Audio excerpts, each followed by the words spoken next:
MLA Scaria കുറ്റക്കാരനോ അതോ പീഡന പരാതി പ്രതിപക്ഷം കെട്ടിച്ചമച്ച വെറും കെട്ടുകഥയോ? എന്റെ അറിവ് ശരിയാണെങ്കിൽ നാട്ടിൽ ഗൾഫിലായിട്ട് പുള്ളിക്ക് ഏകദേശം 1000 കോടി രൂപയുടെ സ്വത്തുണ്ട്. 1000 കോടിയോ? എടോ താനേ, ഈ കേരളം ഭരിക്കുന്ന പാർട്ടിയുടെ ഏറ്റവും പ്രധാനപ്പെട്ട ഘടകകക്ഷിയുടെ ഒരേ ഒരു MLA ആണ്.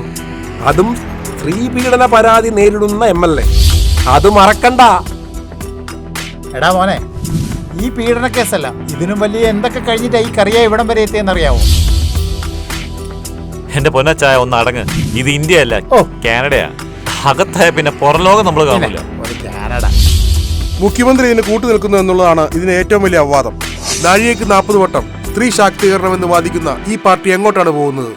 കേരളത്തിലെ ഏത് സ്ത്രീക്കാണ് സുരക്ഷ? MLA സ്കറിയ വീട്ടിൽ വിളിച്ചു വരുത്തുകയും പലതവണ തന്നെ ലൈംഗികമായി പീഡിപ്പിച്ചെന്നുമാണ് പെൺകുട്ടി ഇപ്പോൾ കോടതിയിൽ മൊഴി നൽകിയിരിക്കുന്നത്. അപ്പൊ സാറിന് ആ കുട്ടീനെ അറിയായിരുന്നല്ലേ? ഈ പോലീസിനെയും പട്ടാളത്തിനെയും പേടിക്കുന്ന കൂട്ടരല്ല ഞങ്ങള്.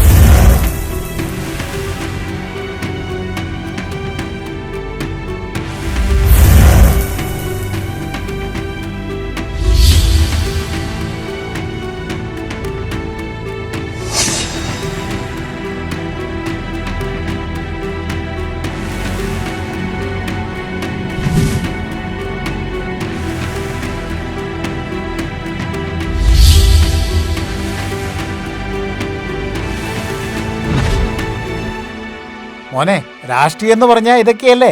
കക്കാൻ അറിഞ്ഞാൽ മാത്രം പോരാ, നിൽക്കാനും അറിയണം. എൻ്റെ അപ്പനെ പോലെ.